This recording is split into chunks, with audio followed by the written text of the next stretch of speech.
Supreme court के एक order से 5,500 सांसदों विधायकों का मुकदमा फास्ट ट्रैक कोर्ट में जा सकता है। 250 लोगों को सजा हो सकती है। सांसदों विधायकों में खौफ पैदा हो गया है। जो पहले चुनाव लड़ने की तैयारी कर रहे थे अब चुनाव नहीं लड़ना चाहते। 2019 में ऐसे 2 लोगों को जानता हूं जिनका टिकट कंफर्म हो गया था, उन्होंने बोला हम अब समाज सेवा करेंगे, हम चुनाव नहीं लड़ेंगे। जानते हैं क्यों? जब उन लोगों के खिलाफ 30-30 मुकदमे चल रहे थे, तो जब टिकट टुकट कंफर्म हो गया, लेन देन किया अपना 25-30 करोड़ टिकट लेने में, सब सेट किया। बाद में उनके वकील ने जो फॉर्म भर रहा था, बोले साहब आपके खिलाफ तो 35 मुकदमे हैं। तो बोले क्या हो गया? बोले अगर लहर अच्छी है, माहौल अच्छा है, आप जीत जाओगे।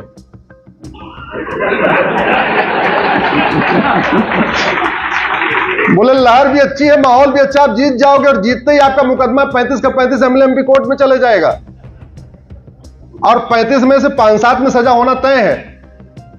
तो फायदा क्या चुनाव लड़ने से? जब चुनाव लड़के जीत जाने के बाद जेल जाना हो, इससे अच्छा समाज सेवा करो ना।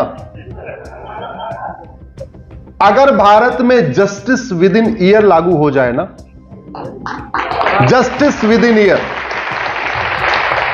मैं गारंटी के साथ कहता हूं घूसखोरी भी खत्म होगी, जमाखोरी भी खत्म होगी, मिलावटखोरी भी खत्म होगी, कालाबाजारी भी खत्म होगी, नशा तस्करी भी खत्म होगी, मानव तस्करी भी खत्म होगी, नक्सलवाद भी खत्म होगा, माओवाद भी खत्म होगा, कट्टरवाद भी खत्म होगा, जिहाद भी खत्म होगा, मजहबी उन्माद भी खत्म होगा, घुसपैठिए भी भागेंगे, धर्मांतरण भी रुकेगा, और सबसे बड़ी बात, भारत की जीडीपी 2% बढ़ जाएगी। 2%। आप में से जो लोग व्यापार करते हैं, आपको कुछ नहीं चाहिए फ्री में, ना आपको सिलेंडर चाहिए, ना दुकान चाहिए, ना मकान चाहिए, आपको कुछ नहीं चाहिए। आप टेंशन नहीं चाहते, आप टेंशन नहीं चाहते, और वो टेंशन हट सकता है भारत में जस्टिस विद इन ईयर हो जाए। करना क्या है? 1861 का पुलिस एक्ट बदलना है, पुलिस रिफॉर्म करना है, पुलिस चार्टर लागू करना है, मैंडेटरी कानूनन उसको बनाना पड़ेगा। 1 घंटे के अंदर एफआईआर होगी और 1 महीने के अंदर जांच पूरी होगी। जुडिशियल रिफॉर्म करना पड़ेगा, नार्को पॉलीग्राफ ब्रेन मैपिंग कानून बनाना पड़ेगा। हर जिले में, भारत में 750 जिले हैं, 750 जिले में 750 लैब बनानी पड़ेगी झूठ पकड़ने के लिए, narco polygraph brain mapping lab बनानी पड़ेगी। झूठ को गंभीर अपराध घोषित करना पड़ेगा कि अगर आपने झूठी शिकायत किया तो आपको 10 साल सजा होगी। समस्या यह है कि भारत में झूठ बोलना अपराध तो है, झूठ बोलना पाप तो है, लेकिन झूठ बोलना अपराध नहीं। और इस देश में इतने महामंडलेश्वर हैं, सब कहते हैं झूठ मत बोलो, झूठ मत बोलो, झूठ मत बोलो। झूठ रुक रही है क्या? सारे कथावाचक भी कह रहे हैं झूठ मत बोलो, महामंडलेश्वर भी कह रहे हैं, सभी रिलीजन में कहते हैं भाई झूठ मत बोलो, झूठ मत बोलो। ना झूठी केस खत्म हो रही, ना झूठी गवाही खत्म हो रही, ना झूठे मुकदमे खत्म हो रहे। 5 करोड़ मुकदमों में से कम 50 लाख तो झूठे भी हैं, और 5 करोड़ मुकदमे district court, high court, supreme court में चल रहे हैं। अगर एक मुकदमे से एक परिवार परेशान है, मान लो गवाह परेशान नहीं है, मैं कह रहा हूं जिस पर जो मुकदमा झेल रहा वही परेशान है, तो 5 करोड़ मुकदमे से 5 करोड़ परिवार, 5 करोड़ परिवार का अगर एक परिवार में 6 आदमी रख लिए, हम दो हमारे दो फॉलो करने वाला है, तो हम दो हमारे 22 वाला है, तो ज्यादा मानो।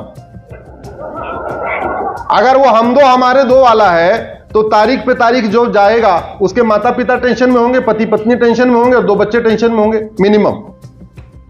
तो 5 करोड़ मुकदमे से 30 करोड़ लोग टेंशन में हैं। 5 करोड़ मुकदमे ये district court, high court, supreme court, 5 crore revenue वाले अलग चल रहे हैं। वो कहां चल रहे हैं? तहसीलदार के यहां चल रहे हैं, एसडीएम के यहां चल रहे हैं, एडीएम के यहां चल रहे हैं, चकबंदी अधिकारी के यहां चल रहे हैं, डीडीसी के यहां चल रहे हैं, एसओसी के यहां चल रहे हैं।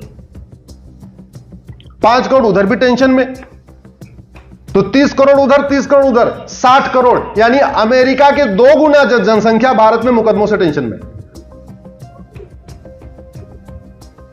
ऑस्ट्रेलिया की जनसंख्या 2.5 करोड़ है और भारत में 60 करोड़ लोग मुकदमे से टेंशन में है।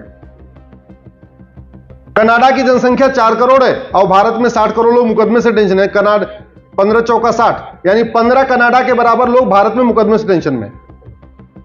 ब्राजील की जनसंख्या 22 करोड़ है, यहां 60 करोड़, यानी 3 ब्राजील भारत में अंदर मुकदमों से टेंशन में।